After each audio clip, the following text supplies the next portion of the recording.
Angus Fletcher, welcome to the next big idea. I'm thrilled to be here.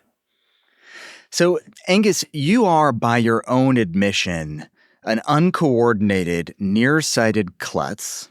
You're an English professor. You're a Shakespeare enthusiast. I imagine there's at least one tweed jacket somewhere in your closet. And yet your new book, Primal Intelligence, opens with you at a U.S. Army Special Operations training site. What on earth were you doing there? Yeah, well, obviously I was so nearsighted that I didn't realize where I was. The truth of the story is that I've been spending my entire career developing a different theory of the brain. And it's such a weird theory of the brain that they locked me up in English departments where they put all the truly crazy people on any college campus. And eventually I thought I was just going to sort of live here and die here like everyone's favorite English professors in my tweed jacket, teaching classes on Shakespeare to undergraduates who are getting all the answers off of ChatGPT. But one day, get a knock on my door, and turns out it's someone from the Army who actually looks eerily like me because the Army has developed this program where they want to try and make you feel always at ease, so you're not being spied on. But of course, nothing actually makes you feel more comfortable than somebody who looks exactly like you. And that was my first encounter with the U.S. Army. And then they brought me in to Wait, hold on. I may have missed that detail in the book. The person they sent, they specifically chose that person because they resembled you? To be honest with you, I don't actually 100% know the logic, except that when people see us together, they think that we're twins. And so it slowly began to dawn on me that perhaps the reason that I had immediately trusted this person was because the Army had totally hacked my psyche and essentially, just created my slightly more agile self and sent them to intercept me. Anyway, so as you were saying, okay, so the Army has sought you out. The Army sought me out, and they basically are like, look, you have this totally different theory of the brain. And, to give you a couple of the highlights of my theory of the brain is I think that our brain works very differently from a computer. A computer uses lots and lots of data to identify patterns and things like that. And, the human brain gets very overwhelmed very quickly with data. We don't like data. Instead, what we like to do is we like to initiate action. That's why we get restless. That's why we get anxious. The entire purpose of our brain is to come up with new behaviors because new behaviors are what allow you to win in the endless fight for life. And so I have this totally different theory of the brain. It revolves around the fact that instead of thinking in data, we think in story, technically narrative cognition, all this kind of stuff. And the Army comes up to me and they say, look, Angus, you might not know this about us, but we actually invented computers in World War II. We basically invented generative AI. We've invented all this stuff. And we've come to the conclusion that you're right about a lot of it. It's actually not really that great. It doesn't work that well.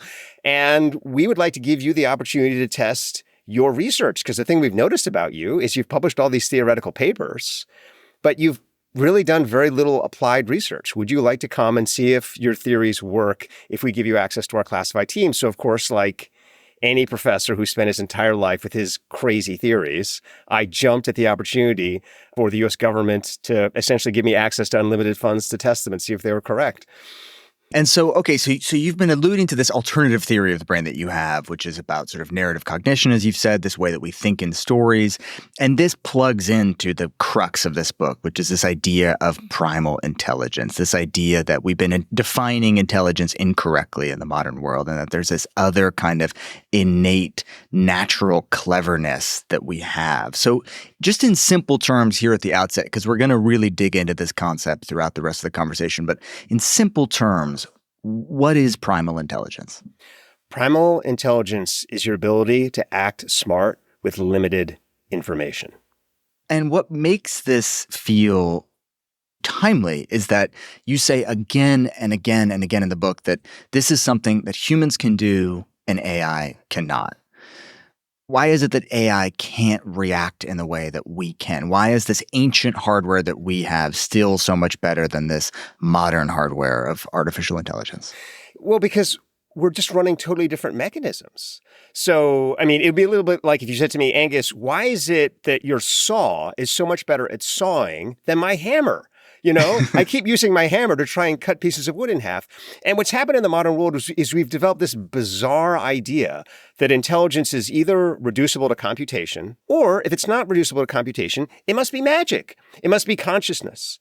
It must be some other ineffable power that is just sort of granted to us magically in some way. And the reality of the human brain, if you just look at the brain, it's far more mechanically complicated than a transistor. We could go into just endless detail about this, but the simple thing to say to yourself is essentially the human brain is a Swiss Army knife. And the computer brain is a calculator. What are the things you can do with a Swiss Army knife that you can't do with a calculator? And the answer is almost everything other than math. And so the mechanisms that underlie human intelligence evolved. They date back to the animal neuron, which is over 500 million years old. They evolved to act intelligently in uncertainty, because what's the key to acting intelligently in uncertainty? It's to improvise and initiate new actions and then rapidly learn through feedback which of those actions is working in the way that you want. But what computers do is they learn by sitting passively and absorbing galactic amounts of information through a process known as induction, then finding patterns in that, and then using those patterns to establish predictive probabilities and all these kinds of things, which can be very useful in information-rich and stable environments. But the moment you get into a cloudy, murky, foggy environment, or an environment that's changing rapidly, and so that data is becoming fragile and breaking, computers just lose out every time to this animal neuron process. Right, because if fundamentally what's happening under the hood of these large language models is they are just massive prediction engines, and the data gets thin, they break down. They're unable to see the next move because they don't have the right source material to figure that out, whereas our brains can adapt and improvise, as you say, and come up with novel solutions to unfamiliar terrain. Yeah.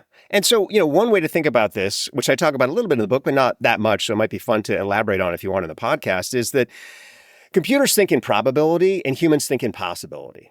I love that. And a lot of times if you ask someone in the modern world what a possibility is, they'll say, well, it's a low probability. So, a possibility might be like a 10% or a 2% or a 1% chance. It's actually totally different than a probability. A probability is calculated off things that have occurred before.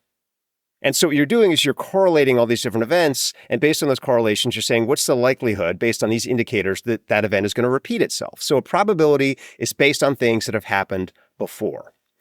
A possibility is something that has never happened, but is possible because it doesn't violate the laws of your environment. So, super simple example of this, late 19th century, the world's greatest mathematician, his name was Lord Kelvin. He was sort of, the human version, essentially, of AI. He was this giant computer. He had run all the numbers. Total genius. But he's mostly famous now for predicting very confidently that there would never be an airplane.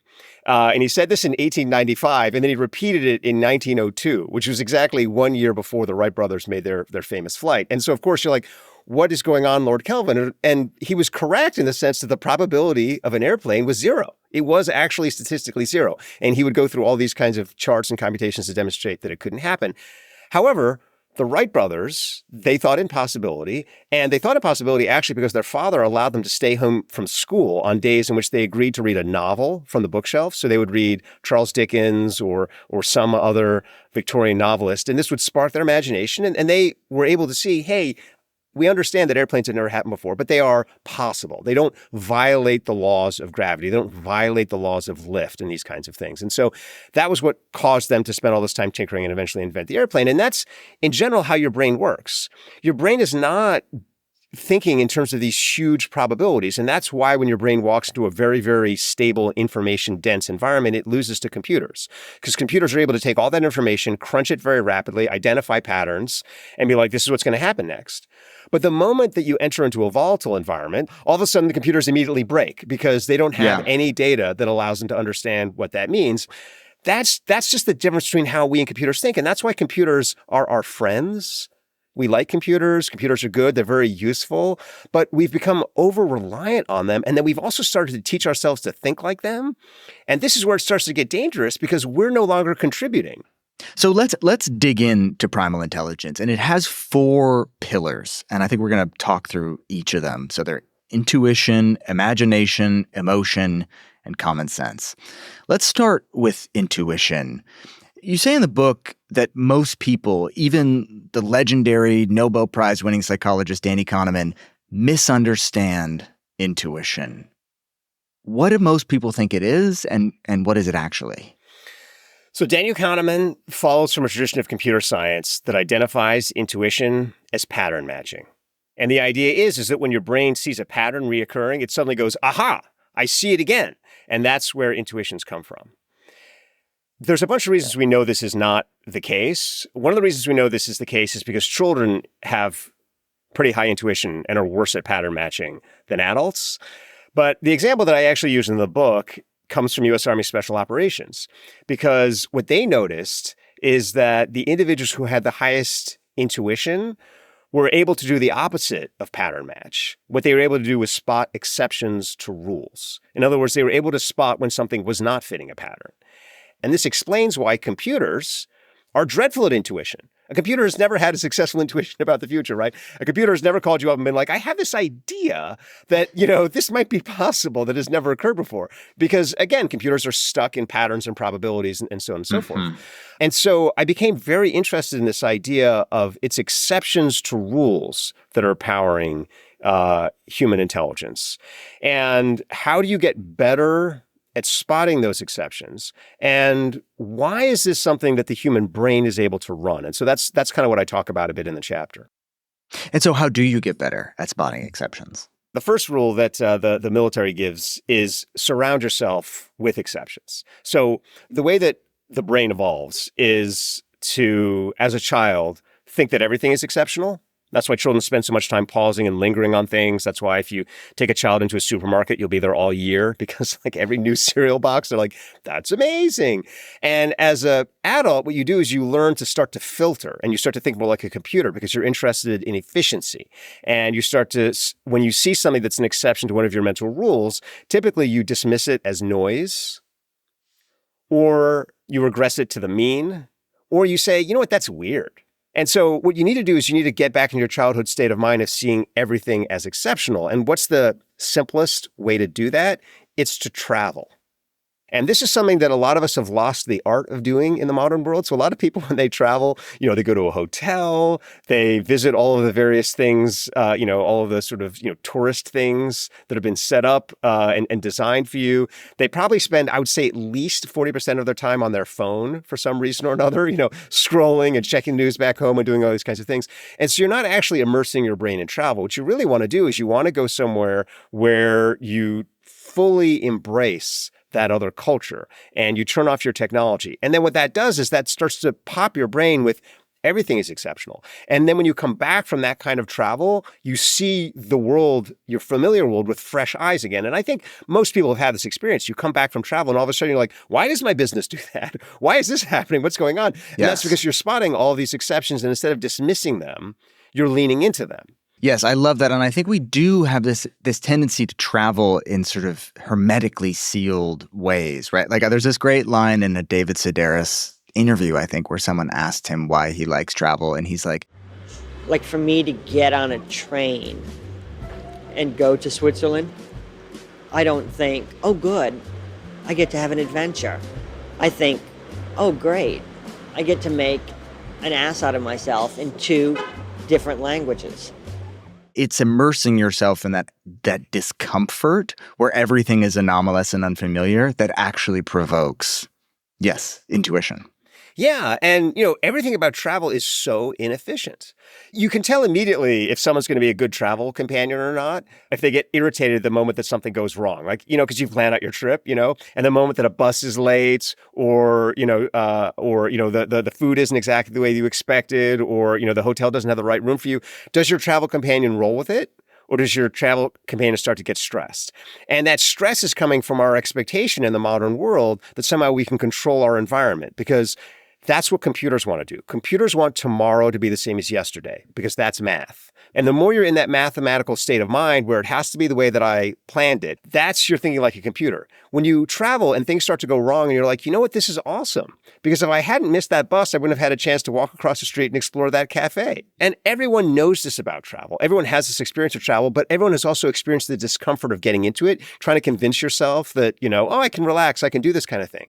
And the purpose of that travel experience is to remind you that that's really where your intelligence lies. Most of us don't have the opportunity to travel every other week and then come back to the job and then reacclimate, and all this kind of stuff. So what you really want to do is you want to start to identify that part of your brain that goes on when you travel and start to get faster and faster turning that on. And of course, there are plenty of times when you want to get faster and faster turning it off. For example, I work a lot with ER doctors. I did a lot of research with them for the book. And so the two things that you're constantly confronting as an ER doctor is one, a totally novel case. So you're doing a surgery that you've never had to do before, or, you're dealing with a gunshot that is irregular, or maybe you're operating on a patient and that patient has unusual anatomy in some way. So you've constantly be able to turn on that part of your brain, which is open to and leaning into exceptions and handling them. Otherwise, you're going to kill the patient. On the other hand, 95% of medicine still remains completely regular. You don't want to all of a sudden be approaching them like a 4-year-old or like you're a traveler from some foreign land. You're like, how is the anesthetic working? Because the patient would die from the amount of time it takes you to have a conversation with the anesthesiologist. And so as an ER doctor, you've got to constantly toggle back and forth between appreciating the radical novelty, like you're a traveler to an undiscovered country, and then switching that off and being like, yeah, I've seen this a million times before. I know exactly how to make this incision, or I know exactly when to call in this nurse to do this procedure, do that other thing. And so that's the real key there, is not just to travel all the time, but when you travel, to identify the switch in your brain and learn how to turn it on and off quickly.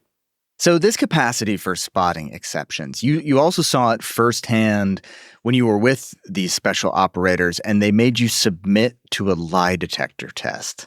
Will you tell that story? I get this phone call from U.S. Army Special Operations. They're like, we're really interested in your theories. We want to put you into our teams to test them. But first, we've got to test you to make sure that you personally are trustworthy. I had to go through this.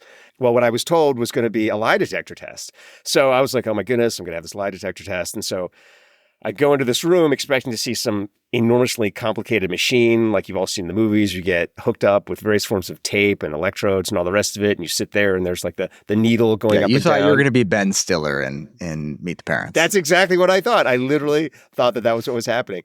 And instead I get in there and there's just 3 individuals sitting in chairs, literally sitting in folding chairs. And they're sitting there in boots and jeans and they've got their arms crossed. And that's the lie detector test, is I got to convince these 3 people that I'm not lying. And so I sit down and I'm expecting to get these really challenging questions, but I don't. I get, like, what's your name? What high school did you go to? And then after it's gone for a few minutes, one of the individuals interviewing me leans forward and he goes, your accent is fake.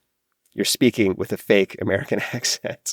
And I don't know if anyone listening to this podcast caught that, but that's true. I am speaking with a fake American accent. And I've spoken with this fake American accent for a while. I've spoken to thousands, tens of thousands, maybe hundreds of thousands of Americans. No one's ever called me on it, but he called me on it. And so I very quickly said to him, I said, that's true. I am speaking with a fake American accent, but you got to understand, I was born overseas. I was born in the United Kingdom. And, so I lost my accent when I came to the United States. And there was a long pause. And he goes, that can't be true. And I was alarmed. And he goes, that can't be true because I can tell that you lost your accent suddenly. And he would later explain to me that he was able to determine this because a lot of my vowel structures and the way that I use vowels is very weird and is not connected with any region of the United States and is instead sort of indicative of what I guess happens when people come over to this country and try and speak like Americans, which is they watch a lot of TV and force certain vowels.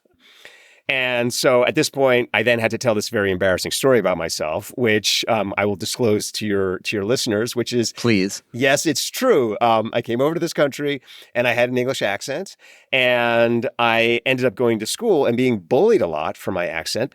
And, like any young person, I didn't like being bullied. And so I didn't lose my accent. I instead stood up for myself and continued to talk in this accent.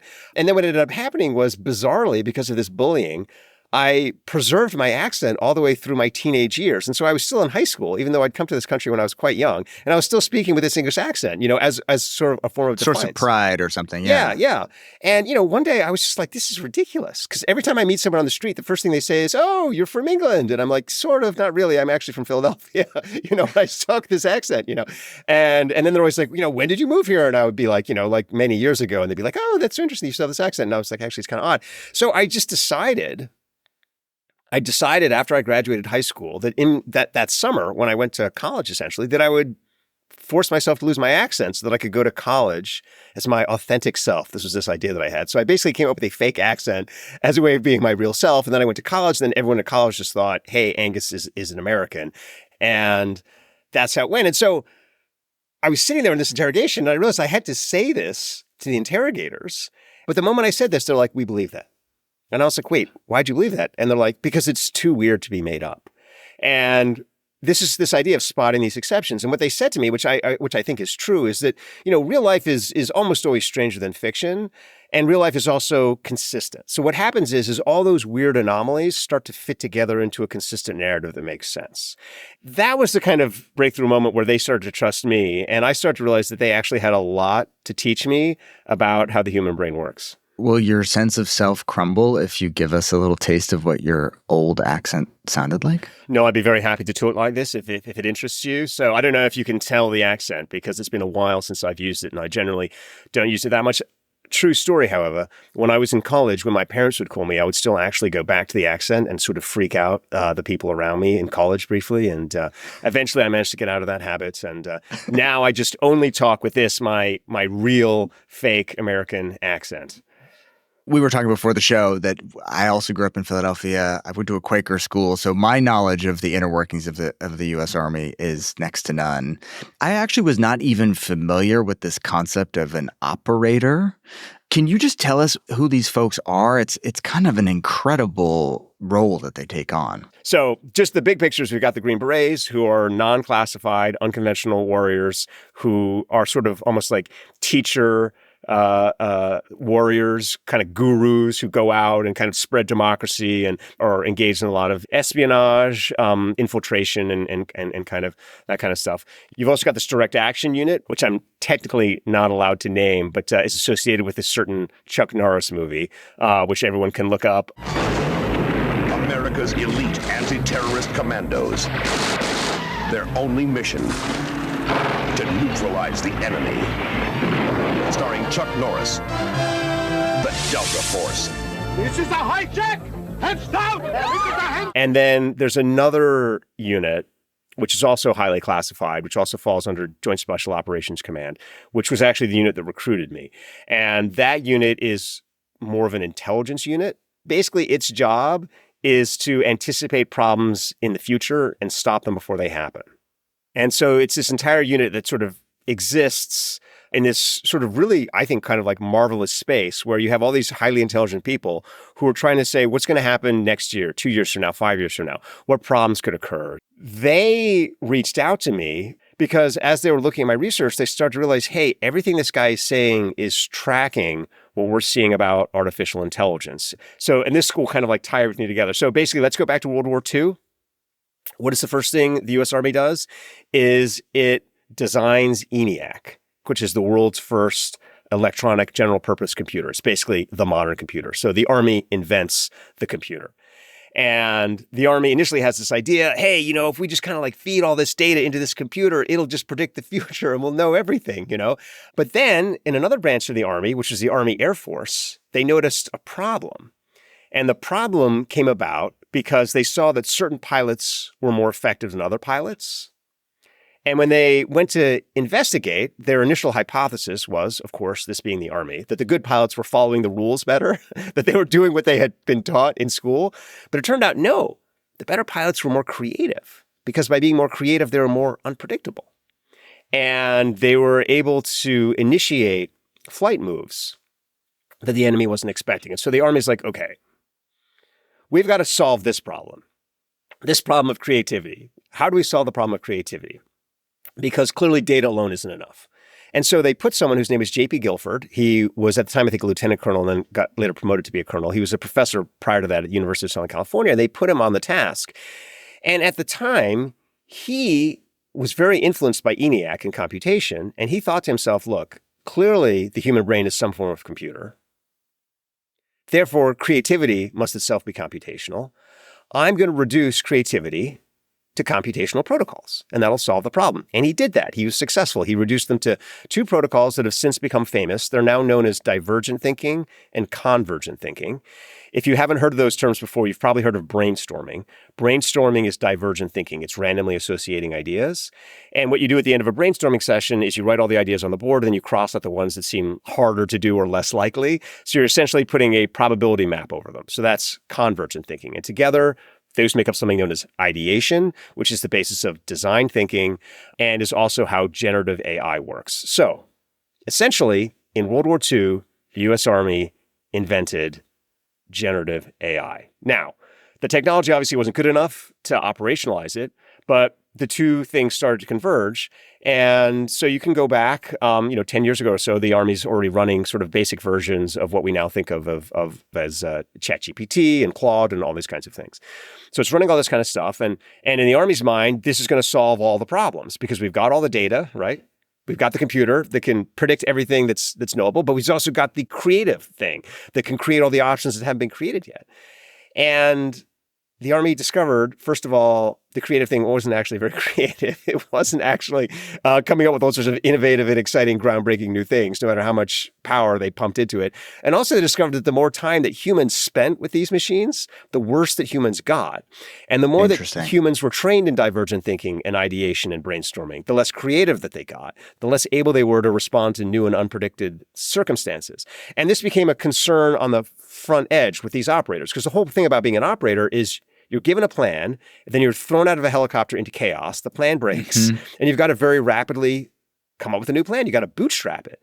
The Army said to me, look, we're just interested in just having you explain to us on a basic level how it is that our operators who are good at these things, who are creative, who are able to come up with new plans, what are they doing? Just tell us what's going on in their brain based on your theory.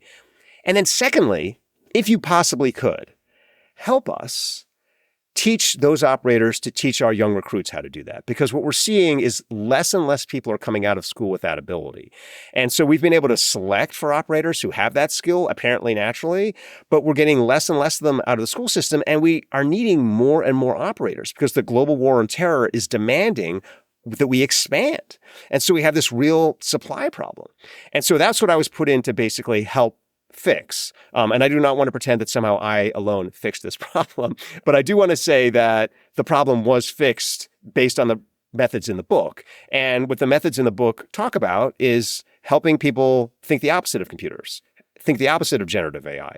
What you do is you start by spotting an exception. When you spot that exception, what do you do with it? Well, you double down on it. Why'd you double down on it? Well, because this is how a story works. What's a story? The story starts with a hero. A hero is an exception to the rules of their environment. What does the hero do? Does the hero compromise with their environment? Does the hero give up? No, the hero doubles down on what's unique about them and changes their environment. And so these are all these natural narrative story processes. So we've started to move from intuition here, which is spotting the exception, into imagination, which is that next step, turning the opportunity, turning that exception into a plan. And what we started to show was that you could train up these processes to get faster and faster and faster in young recruits. So when they were released in volatile environments, they got faster at spotting exceptions, they got faster at doubling down on them, turning them into new plans, faster on testing those new plans, and faster at responding when those new plans didn't work to come up with other plans. So let's talk about imagination, because this is really where we see narrative cognition, or story thinking, as you also call it, most at work. And you just gave a definition, but let's drill down on what you understand story to be, because I think story is one of these words that we all throw around, but if we went outside and asked people what's your definition of story, we would get 10 different answers. Oh, it's entertainment. Oh, it's a form of communication. Oh, it's, a kid's book. How do you use story? What's your definition there? So I do not think that story is for communication. Let me just start with that, because I just want to get that completely out of the way. And that's one of the reasons why people for a long time thought that I was nuts. Because they're like, well, obviously, Angus, the purpose of stories is to communicate. And we all know that the way things work is we get the data, and then we analyze the data. And then we figure out what the data is telling us. And then we try and explain that to stupid people, but they don't understand. And so then we make a story about the data, and then they understand. So story is clearly about communicating what our rational brain has determined through computational purposes. That's the function of story. And I think the opposite. I think actually story is actually driving 95% of human intelligence. And that kind of data process is not driving any of it. And so, first of all, why do I think that? And then what is story? Well, the reason I think that is because how do we communicate with stories? We communicate with stories through language. And language is actually quite evolutionarily novel. Maybe it's 100,000 years old. It might be 1,000,000 years old, but it's quite new. So it's really weird to think that a brain that evolved to think computationally hundreds of millions of years ago is suddenly better at understanding language stories when these are at most 1,000,000 years old. That just doesn't make any sense whatsoever.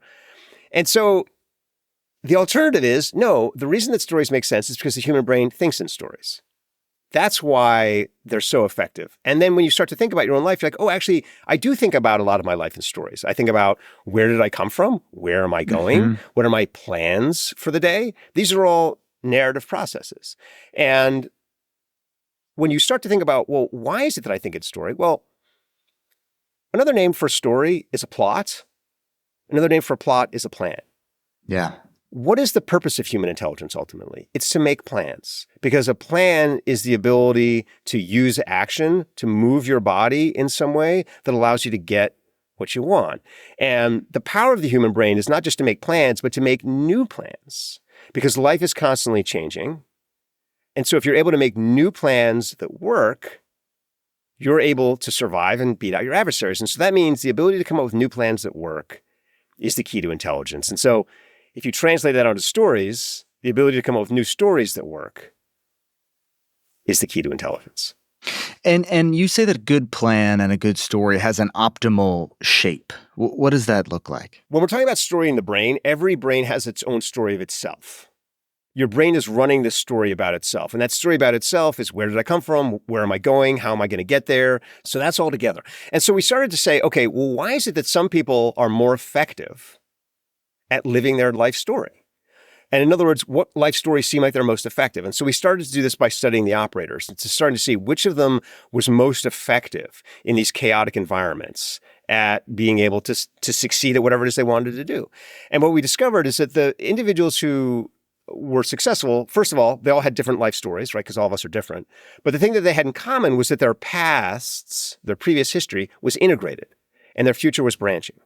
And so their individual life narrative looked a little bit like you might think of a trident or something like that. It had that kind of, long integrated shaft, and then it had these kind of forking, branching trees coming out of it. And the reason that that's so effective is that your sense of momentum and direction comes from your past. This is why the more you reflect on your past, the more you develop a sense of who you are and where it is you're going. It's the same thing in nature with a stream. It gets all of its momentum from the water behind it as it runs down. But in the near term, right in front of you, you need to be flexible, because you might encounter some unexpected obstacle. And so the key is that you have that branching future, which allows you to flex around whatever in front of you, but that long momentum from your past that ensures that even if you flex, you're still going to be continuing in the same basic direction that you were going before. And it's that combination of having past integrity and future flexibility that allows operators to get to the target through a path that other people hadn't expected or anticipated. You talked to, I think, one operator who says a good plan has two features: a single long-term goal, but many possible paths. Or as I like to say, you can target only one mountaintop, but you can take different routes up. That's exactly right. And the reason this is important is because even though it makes sense to say that we should all have a single long-term goal and be flexible in how we get there, almost everybody in the world is the opposite of this. I mean, we're always trying to do the same thing over and over and over again. We're constantly trying to, apply our tactics, like whatever our limited skill set is, to all these different situations. And we also have like 45 different big things that we want to do with our life. And the key is to start to narrow your sense of where you're going on a single big target that is deeply fulfilling to you by studying your past and realizing what works for you. And then developing all of these short-term abilities to be flexible by multiplying your tactical toolbox. And so I talk about that a lot in the chapter, but the best way to do that in terms of story is to read a lot of stories that are different. And not to do what most people do, which is kind of get in this groove where they're watching stories that agree with them. Go watch stories that you don't understand. Go read memoirs about people who made choices that were different from you. Those are all helping you develop your imaginative range and your imaginative flexibility, and that's helping you survive more effectively in the future. So we've talked about imagination. Let's talk about the third pillar of primal intelligence, which is emotion. And emotions, I think a lot of us can think they're just sort of pesky and annoying, but you see them actually as really sophisticated data almost, right? That this is the flight instruments telling us how our plan is going. Am I getting that right? You're 100% correct. I mean, you're doing a much better job at articulating this book than I am, which I really appreciate as the author. So emotions are the smartest thing in your brain. And we know they're the smartest thing in your brain because they're the oldest part of your brain, and they remain the most powerful part of your brain. So they've kept you alive for a very, very long time, and they're keeping you alive now. So we know that they're really smart. And so the question is why do people think that they're dumb nowadays? And the answer is because we misunderstand emotions. Most people who value emotion believe in things like EQ and whatnot, or they'll talk about empathy in this almost quasi-mystical sense. And these understandings of emotion are all about somehow how my brain understands other brains, or somehow my brain understands the situation, and I'm able to see the world. Now, it's possible that you're a wizard, in which case you have that power. And I can't speak about that because I don't know anything about magic. But I do know from a scientific perspective that what your emotions evolve to understand is not other people's brains or the world. They evolve to understand your own brain. And they are incredibly powerful signals at telling you what's going on in your own brain and serving as warnings and alerts to you to say, hey, you're in danger of getting yourself in this situation or that situation. Now is a chance for you to act to avoid that end. And so if we start really simply, the most powerful emotion in the brain comes to us from our amygdala, our fight or flight response, our threat response. So the moment you start feeling stressed, that's your brain telling you that you feel like you're in danger somehow. And the two most powerful features of that are fear and anger. And so you either start to get scared or you start to get aggressive. And so what's going on there and why do we have those emotions? Well, fear evolved in the human brain to alert you that you do not have a plan that you have confidence in. And so, as I was saying before, the purpose of intelligence is to have a plan. The purpose of your emotions is to monitor the state of your plans. When you're scared, that's your brain saying, you don't have a plan. And why would fear be the emotion? You know, for example, if you don't have a plan, why don't you just feel intense curiosity? That would seem to be a great emotion to feel, like when you don't have a plan. I'm going to be so curious right now. I should explore my world and discover a plan. Well, the reason is that fear makes you susceptible to influence. And what that means is that you take a plan from the person next to you who's suggesting that you do what you do. And so you notice this, the more scared you are, the better other people's suggestions seem, the more likely you are to pull in consultants. If you're graduating college, all of a sudden your parents seem very sensible with their suggestions about, what to do with the rest of your life and so on and so forth. And that's because your brain, because it needs a plan, says, well, look, since I don't have a plan, I'm going to get scared and take that plan from somebody else. I'm going to become susceptible to influence. So if you start feeling scared, what that's your brain telling you is you're about to take on somebody else's plan. You're about to give up your own autonomy and do what somebody else suggests. In most cases in life, that's not a good place to be. And so your brain is warning you, start to take the initiative, start to take a first step plan, as we call it. What's the simplest thing you can do right now to start to regain your own sense of autonomy, momentum? So instead of being dependent on other people, instead of asking other people, what should I do? Instead of going to the internet or AI and saying, how do I deal with this situation? You come up with something on your own. And then what about anger? So if fear is your brain saying, dude, you do not have a plan. What's anger? Anger is your brain saying you've got exactly one plan. So you better frickin' do it. Yeah. And so the question is, why do you feel anger when you've only got one plan, right? I mean, there's lots of other emotions your brain could have evolved to signal this. And the reason that your brain feels anger is because your brain has learned over time that plans, when acted assertively, are more likely to work. And you see this all the time in your life. You see this, someone comes to the room and just declares something. You're like, oh, this person must know what they're talking about. That's your immediate response, And so when your brain only has one plan, what it says to itself is, well, this is my only shot. I better make it count. So I'm going to be assertive, aggressive. I'm going to get angry. I'm going to try and impose my will. So again, there's intelligence there. If it turns out that you are in a life or death situation, maybe anger is the right thing to do. But in 99.9% of the time in the modern world, anger should instead be a signal for you to say, wait a second, is there another way? And you'll find this in your brain. The moment you discover another plan, your anger will recede immediately. And a lot of times in our society, the anger comes from interpersonal conflict.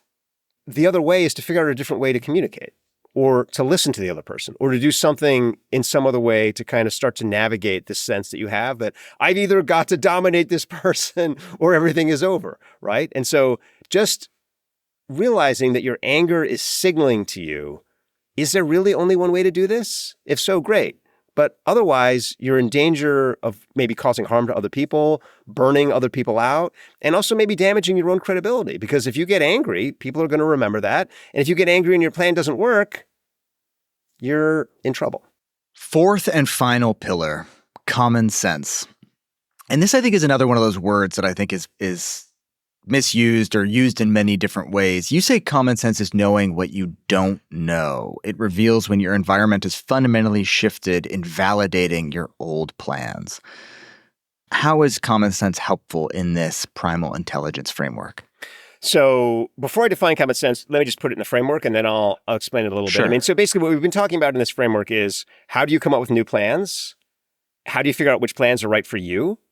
That's what emotion does. And then the final thing is which plans are going to work? Because once you come up with your plans for yourself, you want to know which plans are going to work. And the plans that are going to work are going to be the plans that match your environment. And so common sense evolved in the human brain as a way of diagnosing your environment and figuring out your environment. And to your point, yes, common sense is commonly misunderstood. So a lot of times people will act as though, well, common sense is just basically some form of pattern, some form of social pattern. Like this idea has been used over and over and over and over again. It's the kind of the high It's probability folk wisdom. Right, exactly, yeah. And the answer is yes, that is common sense when today is the same as yesterday. However, common sense is also recognizing when today is different. And if you identify people who have high common sense, they're able to do what worked yesterday, today, when today is the same, but then abandon that immediately when things have changed and they try a new plan. And so really what common sense is your brain's ability to identify environmental volatility. It's your brain's ability to say how many unknown unknowns are there. Because if there are very few unknown unknowns, I'm going to do what everybody else around me is doing, right? Because nothing's really changed. On the other hand, if we're entering an incredibly volatile environment, if there's a lot of unknown unknowns, then I've got to break with the pack. I've got to do something radically new, radically different. Because one thing I know about new environments is that old plans aren't going to work. That doesn't mean that whatever new plan I try is going to work immediately, but it means that that new plan has a higher chance of success than any old plan, no matter how successful that old plan was yesterday. If that was the best old plan yesterday, it's still less likely to work than a completely untested new plan today in this new environment. And so you've got to start to shift in these new environments into this idea of rapidly trying new things. And the more your environment is becoming volatile, you've got to start taking bigger and bigger chances with what you do. Which is the exact opposite of what most of us do, right? Most of us take big risks when we feel safe and comfortable because we feel like if we fail, it'll be okay. And when things are volatile, unpredictable, scary, that's when we sort of are very risk averse and want to take the safest course we can think of. And you're suggesting, no, the commonsensical thing is to do the exact opposite of what we normally do. That's exactly right. And thank you for expressing my position more eloquently than I could have. That's exactly right. I mean, so, if you talk to almost anybody, when their life is going well, they get bored and then they start doing zany things, they're like, oh, I'm going to, this is a great opportunity for me to just launch some random business or make some big lifestyle shift or something like that. And then the moment that people's life starts getting scary, they're like, oh, I better do what everybody else is doing, or I better go back to what kind of worked in the past. And so in the book, I talk about, for example, astronauts and how astronauts have this amazing ability when they're flying the rocket ship and everything is normal to act like a robot. And they'll literally just fly like a robot. They'll do the most boring possible thing because the environment is totally stable. But then, when you're in space, when you're engaging in any of these kinds of systems, all of a sudden something wildly volatile can come out of nowhere. And then all of a sudden, what do the astronauts do? They completely change. They come up with a totally new flight plan. They break all the rules. They blow the minds of everyone down in mission command. They literally not only do things that they haven't been told to do, but that often break a lot of the standard operating procedures before, and they save the spaceship. And then the moment they save the spaceship and everything calms down, they go back to being incredibly boring robots. And those are people who have high common sense. The people who act like robots in really boring, predictable times, and then act like the kind of most wild, unfettered artists you can imagine when things start to get unpredictable. When we're experiencing these moments where environment is in flux, I think that's when our anxiety spikes, right? Because all of a sudden it becomes very hard to know, wait, do I stick with this plan? Do I take a different plan? What if I do this plan and then that happens and then that happens? Do I go in this direction or what's going to happen? And we start spiraling. And you write a lot in this chapter of the book about tuning your anxiety, about how to sort of use common sense to manage your anxiety when it starts ticking up as you're evaluating your plans in the midst of these unknown unknowns. Could you talk a little bit about tuning your anxiety, how that works? Your anxiety evolved in your brain, like that spidey sense, to tell you something's a little bit different now. Something's a little bit odd. Something's a little bit off. And in the modern world, we don't understand that because we've been conditioned relentlessly to think that anxiety is bad. So we're conditioned to think that when we're anxious, that must be the sign of a mistake, and we need to sort of meditate or engage in mindfulness or something to eliminate the anxiety. The reality is that there is productive anxiety and unproductive anxiety. And what you want to do when you tune your anxiety is boost the levels of the productive anxiety and decrease the levels of unproductive anxiety. And so what I talk about in the chapter is the two most common kinds of unproductive anxiety. The first is when you're experiencing flashbacks from your past. So actually what you're anxious about is that something that happened 2 days ago is going to happen again now. And the reason that that's unproductive is because if you really think that something that happened 2 days ago is going to happen now, make a plan to deal with that if it happens, and then forget about it because you've got the plan, right? So the reason your brain picked up on that is it was saying to you, you were unprepared for it then, prepare for it, get prepared. And then once you've made a plan, you've made the best plan you can, don't sweat it anymore because you've got the plan. So that's the first kind of unproductive anxiety is you're actually having flashbacks to problems that you could have fixed already, and go ahead and fix them. The second kind of unproductive anxiety comes when you start looking too far into the future. And the reason for this is that the future is the definition of an unknown unknown. So the further you look into the future, the more anxious it will automatically make you. Because you start thinking about like, oh my goodness, I've got all these things to do and there's all these things that are unknown, and you start to feel your heart pressure rising. If you and I started to think about all the things we've got to do after this podcast and so on and so forth, we would start getting anxious in the middle of the podcast and we wouldn't be able to focus. And so what operators do is they say, instead of focusing unlimited on the future, right? That's a bad idea. And also, you can't focus literally just on the present, because if you just focus on the present like you do in mindfulness, you're not engaging with the near-term future, which is where you're orientated. Focus on what is the now plus one. So that step that's just ahead of the now that you can control and that you can influence. And when you start to do that, what you will find is that you'll get very quickly into flow. You enter flow states because you've cleared your mind of the past anxieties and you're now focused on the immediate task that's just a step ahead. So all these other anxieties about the future go away. And instead you have just a heightened sense of vigilance and focus that's really concentrated on what you're doing now. Yeah, I was thinking as I read that section of this great, you probably know it, this great E.L. Doctorow quote, the novelist. And he said, "Writing is like driving at night in the fog. You can only see as far as your headlights, but you can make the whole trip that way." And that to me is now plus one, right? You can only see as far as your headlights, but that's one decision at a time, and you can make the whole trip that way. That's exactly brilliant. And just imagine if you were driving in that fog, you start freaking out about what was, right, what's 10 miles up the road. You won't be focused on what's immediately in front of you. Yeah, no, exactly. And that's, you got to learn that when life, and different situations, right? Sometimes life isn't that foggy. Sometimes you can look 2 days ahead. Sometimes you can look a year ahead, right? Because you're being given that opportunity and your anxiety isn't spiking because you're realizing, Yes. oh, okay, I have a clear window here and there's not a lot of volatility in between me and that event, But the moment that you start to feel your anxiety is interrupting your decision-making process, it's probably a sign that you're either living in the past or you're looking too far ahead. Let's keep translating theory into practice. And let's talk about innovation. Let's talk about how we can combine these 4 pillars of primal intelligence we've been talking about to be more creative, more innovative.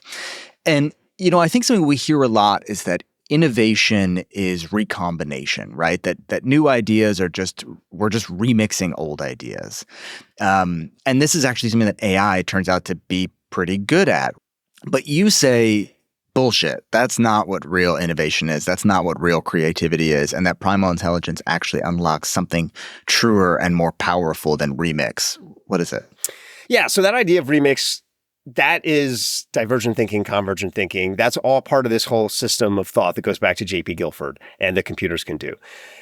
That's not how creatives think. What creatives do, as we've been talking about, is they take an exception and they double down on it. They say, where would it go? So a kind of classic example that I talk about in that chapter is Einstein. Einstein looks at light And, light does this weird thing where it's always the same speed wherever it is in the universe, which is another way of saying that it obeys local time. And so up to this point in the history of physics, everybody had been like, light is the exception to the rule. That time is universal, but for some reason, weirdly, light itself only obeys local time. And then Einstein said, well, let's just double down on that exception. Let's say it's not just light that obeys local time. Let's say everything obeys local time. What is that? That's relativity. And that's modern physics. That's actually where innovation comes from. It comes from spotting the exception and making the new rule. It comes from saying, hey, this weird thing is actually showing me a whole new possibility for the future. Let me chase that and make that into something that isn't explicable from the old system.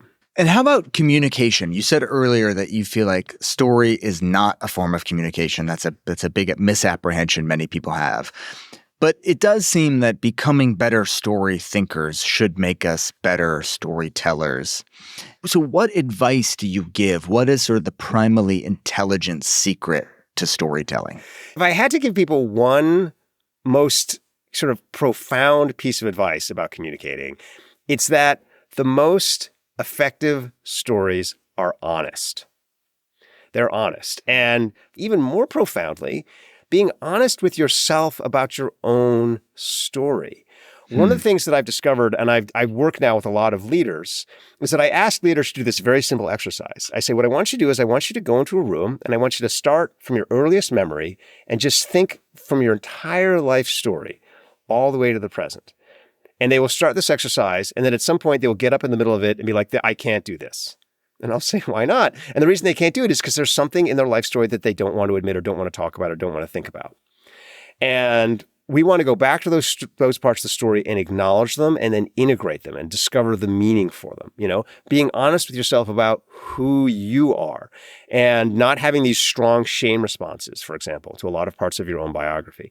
And so my number one tip for communication is when you go to talk to somebody, sit down, say to yourself, what's something that I would feel uncomfortable about telling this person about myself that is nevertheless honest?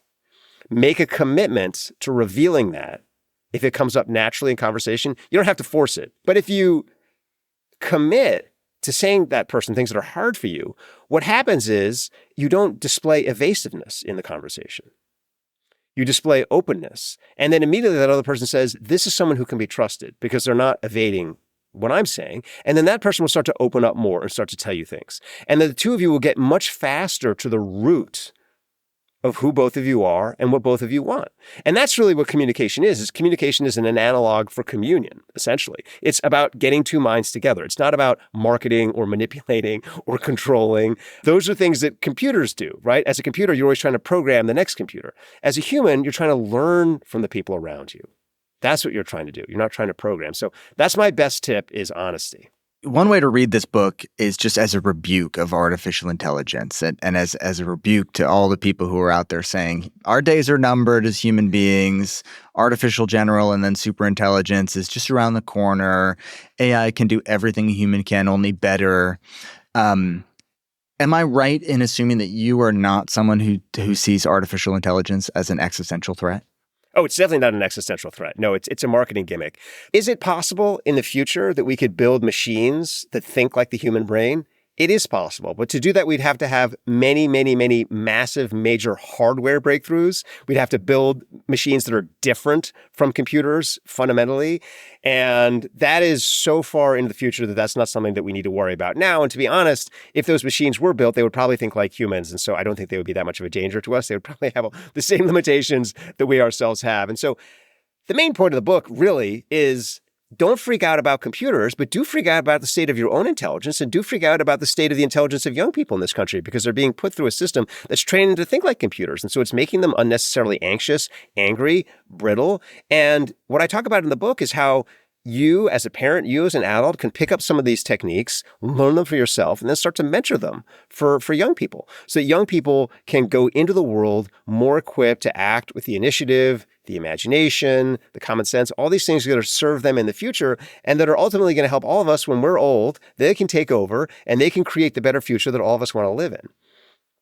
And do you use AI at all? And I ask you that not as like a gotcha question, like, oh, the AI hater loves ChatGPT, but more like, regardless of how smart or dumb this technology is, it's clearly not going anywhere.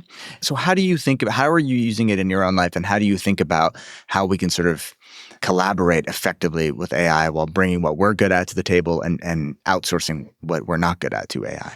Well, I don't use AI to write or to brainstorm. And in fact, I really don't use AI at all. I have been involved for almost 10 years now in natural language processing uses of AI. So I work a lot on these systems and sort of helping develop them. But, my sense is that these LLMs are not very useful. And they're not very useful as research tools, and they're not very useful as writing tools. They can be focused in certain ways to be helpful in a kind of moderate sense, but I don't think that they're going to be very useful. I think in the long term, we're going to see software engineers who develop special localized applications for machine learning and other various forms of symbolic systems, expert systems, things like that, sort of standard AI stuff.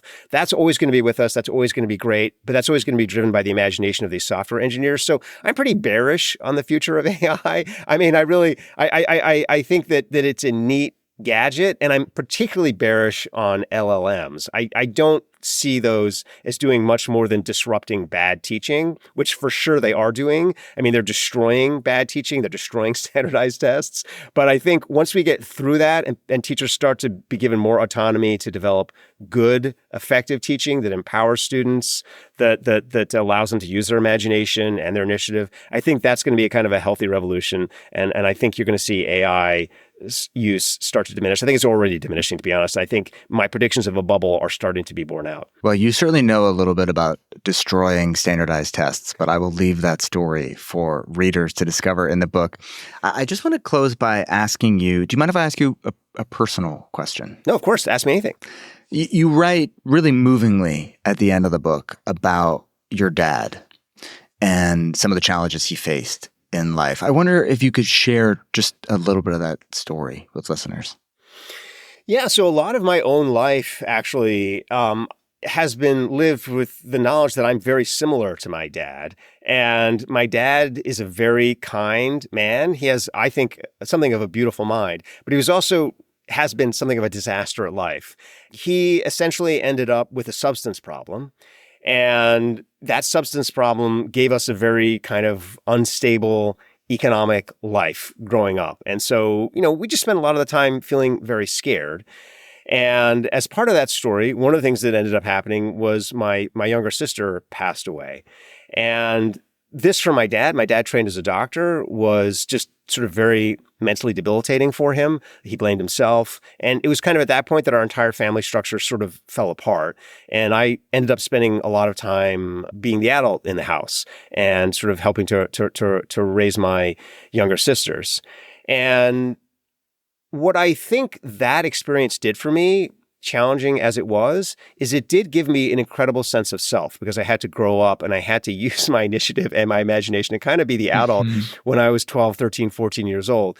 But as readers will discover when they open the book is dedicated to my father. And one of the reasons the book is dedicated to my father is when I was a young child, what my father would do is he would read to me.